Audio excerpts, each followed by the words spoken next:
Welcome back to AlterEgos tutorials. This time we'll be covering lip synchronization. Okay, so we've got our composition and we're now gone to the next phase, which is lip synchronization. So let's have a look at the phoneme editor. At the top we have got lip sampling. Now this is a unit that is the amount of samples that take place per second. The relevance is if you speak fast, then you may need to increase the amount of sampling to make sure that all of the phonemes are there.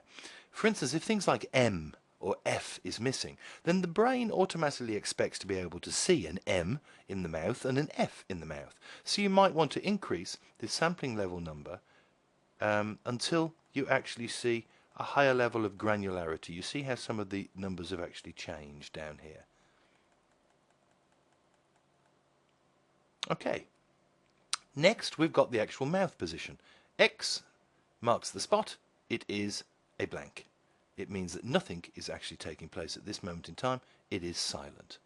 However, you may come across a situation where you would like to actually change a phoneme from one to another, which you feel that would be more appropriate. Once again, it's simple. Let's say, for instance, we wanted to change the T.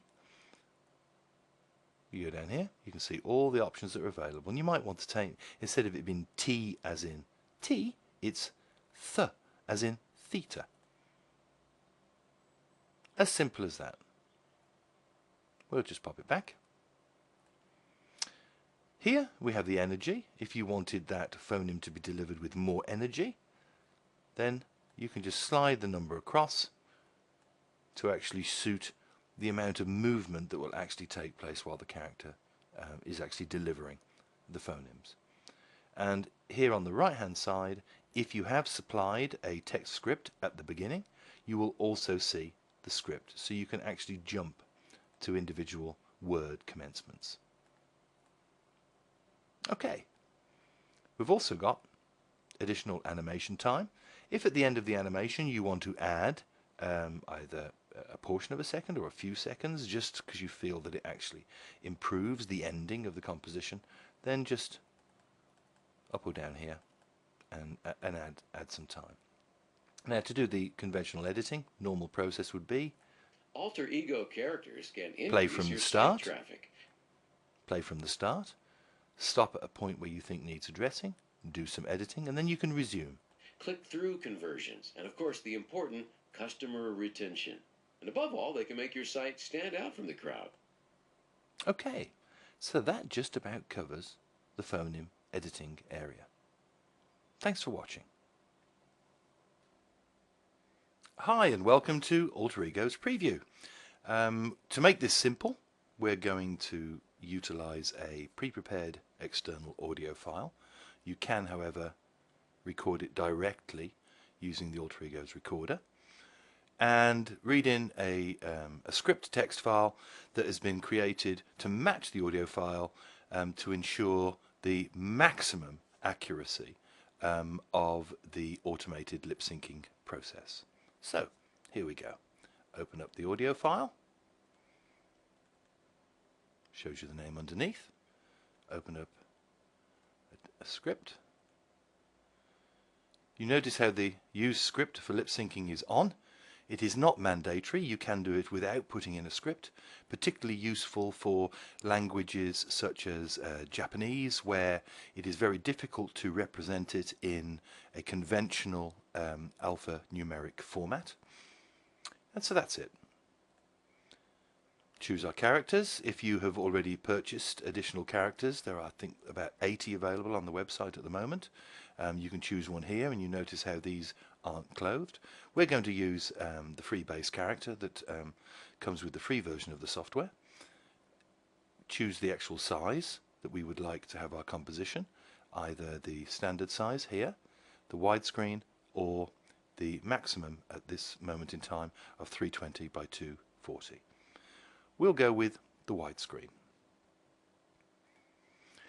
Decorators and backgrounds, we can actually specify a background color if we wish, or use a background that's been prepared already.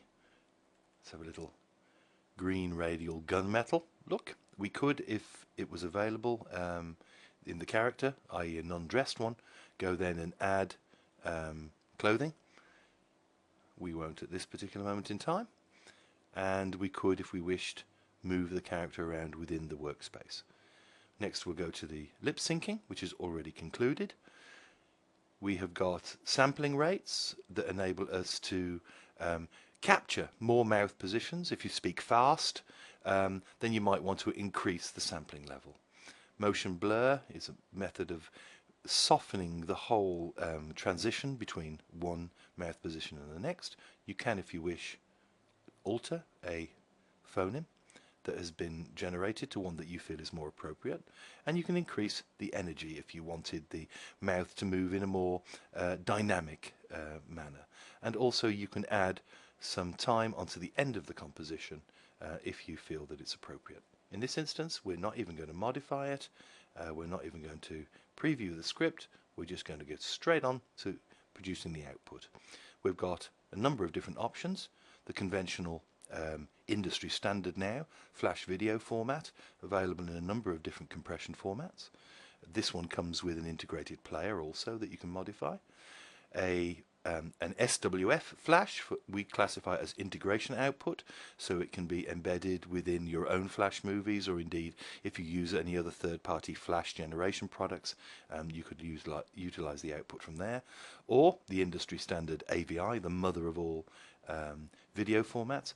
Uncompressed generates large files, however it's perfect for reading files into things like Adobe Premiere and other video editing programs, where it will maintain the alpha channel.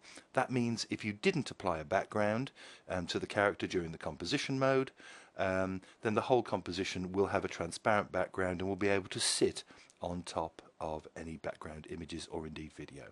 And then a special YouTube HD option, where the quality of the output, which is still an FLV, is increased dramatically to give you the accessibility to HD video on YouTube. So we're going to go with the broadband 300K output.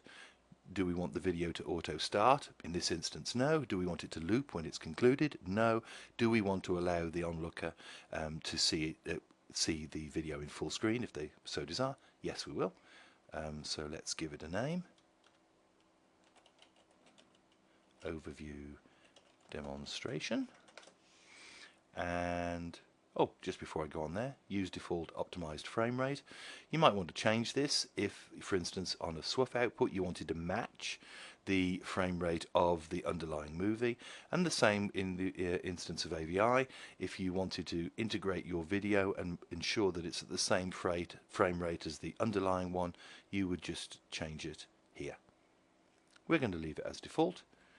We're going to produce it now in real time. There's no editing of this video, so you can see exactly how long it takes, and we're finished. We can now launch the preview. There's our alter ego, already packaged, ready to go, and we press play. Alter ego characters can increase your site traffic. There you go, that's him finished. Open the publication folder. These are the files that are actually generated.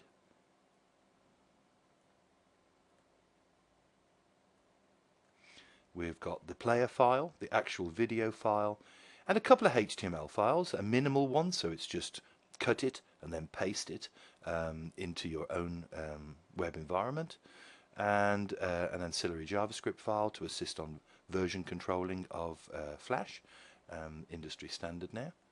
And that's basically it. Hope you've found this informative, and why not download it and enjoy. Bye for now.